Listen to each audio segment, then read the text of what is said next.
السلام علیکم، آپ دیکھ رہے ہیں شہدائے کربلا کا مختصر تعارف۔ واقعہ کربلا صرف ایک دردناک واقعہ نہیں بلکہ ایک ترازو بھی ہے جس پر قیامت تک کے لیے حق اور باطل کو تولا بھی جا سکتا ہے اور پرکھا بھی جا سکتا ہے۔ ہماری زندگی میں دو ہی راستے ہوتے ہیں، نیکی اور بدی کا راستہ، ظلم اور عدل کا راستہ، اچھائی اور برائی کا راستہ۔ تیسرا کوئی راستہ ہماری زندگی میں موجود نہیں ہے۔ جو بھی ظلم کے خلاف غیر جانبدار ہونے کا دعویٰ کرتا ہے وہ خود ظالم ہے۔ خواتین و حضرات، ہم اپنی زندگی میں مختلف کردار نبھاتے ہیں، کبھی والدین کا کردار، کبھی بہن بھائی کا کردار، کبھی اولاد کا کردار، کبھی مسلمان یا مومن ہونے کا کردار، کبھی ایک وفادار شہری ہونے کا کردار۔ ان تمام کرداروں کو نبھاتے ہوئے ہم دو میں سے ایک چیز ہوتے ہیں، یا ہم حسینی ہوتے ہیں یا ہم یزیدی ہوتے ہیں، یا ہم حق پر ہوتے ہیں اور یا ہم باطل پہ ہوتے ہیں۔ تیسرا کوئی راستہ نہیں۔ خدا ہمیں حسینی بننے کی توفیق دے۔ سب سے پہلے ہم گزشتہ قسط کے ریکیپ دیکھ لیتے ہیں تاکہ ہمارے موضوع کا تسلسل قائم رہے۔ آخر شب عاشور ڈھل چکی تھی۔ لشکر یزید حملے کے لیے پر تول رہا تھا کہ امام حسین علیہ السلام ناقہ پر سوار ہوئے اور لشکر یزید کے سامنے ایک خطبہ ارشاد فرمایا۔ جب امام علی مقام علیہ السلام خطبہ ارشاد فرما چکے تو زہیر اپنے گھوڑے پر سوار ہوئے اور لشکر یزید کے سامنے جا پہنچے اور لشکر یزید کو للکارتے ہوئے کہا، کوفہ والو، خدا کے عذاب سے ڈرو۔ ایک مسلمان پر اس کے اسلامی بھائی کا یہ حق ہے کہ وہ اپنے بھائی کی نصیحت کرے۔ دیکھو، جب تک ہمارے اور تمہارے درمیان تلواریں نہیں چل جاتی، ہم آپس میں بھائی بھائی اور ایک ہی ملت ہیں، لیکن جب تلوار چل جائے گی تو پھر بھائی چارے کا رشتہ بھی ٹوٹ جائے گا اور ہم الگ الگ قوم ہو جائیں گے۔ زہیر بن قین علیہ السلام نے مزید کہا، یاد رکھو اللہ پاک ہمارا اور تمہارا امتحان رسول اللہ صلی اللہ علیہ وآلہ وسلم کی اولاد کے ذریعے سے لے رہا ہے تاکہ وہ دیکھ لے کہ ہم اور تم اولاد رسول کے ساتھ کیا سلوک کرتے ہیں۔ ہم تمہیں دعوت دیتے ہیں ابن زیاد کا ساتھ چھوڑ دو۔ یزید اور ابن زیاد سے تم کو برائی کے علاوہ کچھ نہیں مل سکتا۔ یاد کرو، یہی وہ لوگ ہیں جو تمہارے بڑوں کی آنکھوں میں گرم سلائیاں پھرواتے رہے ہیں۔ تمہارے نیک لوگوں، قرآن کے حافظوں، حجر بن عدی اور حانی بن عروہ جیسے لوگوں کو قتل کراتے رہے ہیں۔ زہیر بن قین علیہ السلام کی تقریر کے جواب میں شمر نے ایک تیر جناب زہیر علیہ السلام کو مارا اور کہا، خدا تیری زبان کو بند کرے، اب چپ ہو جا۔ لیکن زہیر ابن قین علیہ السلام نے اپنی گفتگو کو جاری رکھا تو شمر نے چڑھ کر کہا کہ ابھی تھوڑی دیر بعد تم اور تمہارے سردار قتل کر دیے جاؤ گے۔ جس کے جواب میں زہیر ابن قین علیہ السلام نے شمر کو مخاطب کرتے ہوئے کہا کہ تم مجھے موت سے ڈراتے ہو۔ حسین علیہ السلام کے ساتھ مرنا تمہارے ساتھ جینے سے 1000 درجے بہتر ہے۔ پھر زہیر علیہ السلام نے دوبارہ لشکر یزید کو مخاطب کرتے ہوئے کہا، اے خدا کے بندوں، دولت کے بندوں کا کہنا نہ مانو۔ خدا کی قسم، حضور پاک صلی اللہ علیہ وآلہ وسلم کی شفاعت ان لوگوں کو کبھی نہیں نصیب ہو سکتی جنہوں نے حضور پاک صلی اللہ علیہ وآلہ وسلم کی اولاد کا خون بہایا ہوگا اور آپ علیہ السلام کے حامیوں کو قتل کیا ہوگا۔ جب حسین علیہ السلام نے یہ دیکھا کہ باتوں کا جواب تیروں اور پتھروں سے دیا جا رہا ہے اور اتمام حجت کا فرض پورا کر دیا گیا ہے تو زہیر علیہ السلام کو واپس بلا لیا، اور امام علی مقام علیہ السلام نے فرمایا کہ موسیٰ علیہ السلام نے بھی آل فرعون کو نصیحت کر کے اپنا فرض پورا کر دیا تھا۔ زہیر، تم نے بھی اپنا فرض پورا کر دیا ہے، لیکن اب نصیحت اور تبلیغ سے کوئی فائدہ نہیں۔ یہ ایک عام رویہ ہے کہ جب کوئی جماعت دلائل کا جواب نہیں دے پاتی تو لڑائی اور جھگڑے پر اتر آتی ہے۔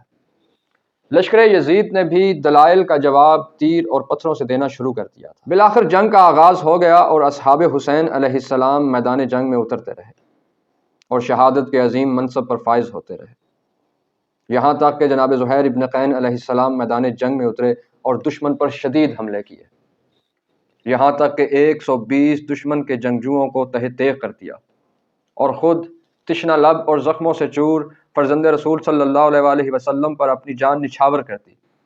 یوں زہیر ابن قین علیہ السلام نے رسول اکرم صلی اللہ علیہ وآلہ وسلم سے وفاداری کے عہد کو پورا کیا اور اپنے خون سے کربلا پر وفا کی ایسی داستان لکھ دی جسے قیامت تک مٹایا نہیں جا سکتا۔ اب انیس بن معقل علیہ السلام نے میدان جنگ کو سنبھال لیا تھا اور اپنے احباب کے رستے پر چلتے ہوئے حسین علیہ السلام کے دفاع میں دشمن پر شدید حملے کر رہے تھے۔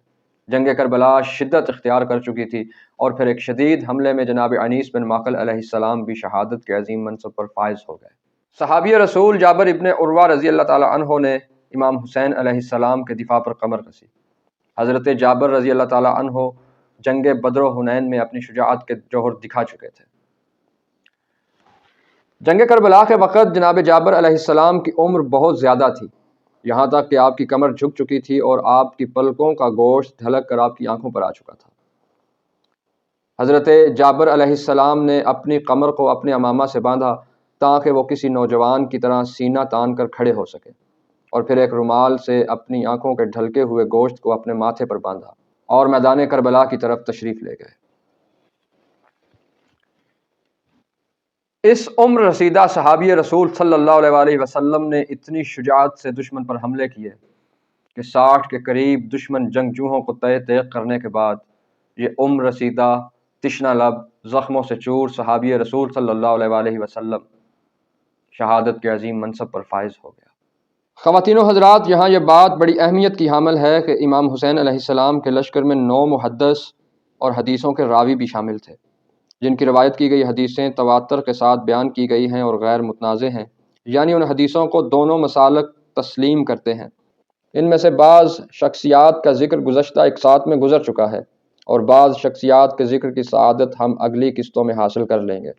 بہرحال ان 9 محدث یعنی حدیث کے راویوں کے نام جو معرکہ کربلا میں امام حسین علیہ السلام کا دفاع کرتے ہوئے شہید ہو گئے کچھ اس طرح سے ہیں: مسلم بن اوسجہ، حبشہ بن قیس، ظاہر بن عمرو، سوار ابن ابی عمیر، عبد الرحمن بن عبد رب، حبیب ابن مظاہر، نافع بن حلال، شوذب بن عبداللہ، انس بن حارث علیہم السلام۔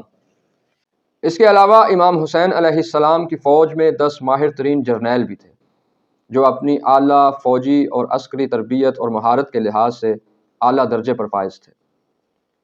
یہ 10 ماہر ترین جرنیل جنہوں نے واقعہ کربلا میں امام حسین علیہ السلام کا دفاع کرتے ہوئے شہادت کا عظیم منصب حاصل کیا، ان کے نام کچھ اس طرح سے ہیں: حر بن یزید الریاحی، مسلم بن اوسجہ الاسدی، حارث بن عمرو القیس، عبد الرحمن بن عبداللہ، سعید بن عبداللہ الحنفی، مسعود بن حجاج، زہیر بن قین، عابس ابن ابی شبیب، زیاد بن غریب، سوید ابن عمر علیہم السلام۔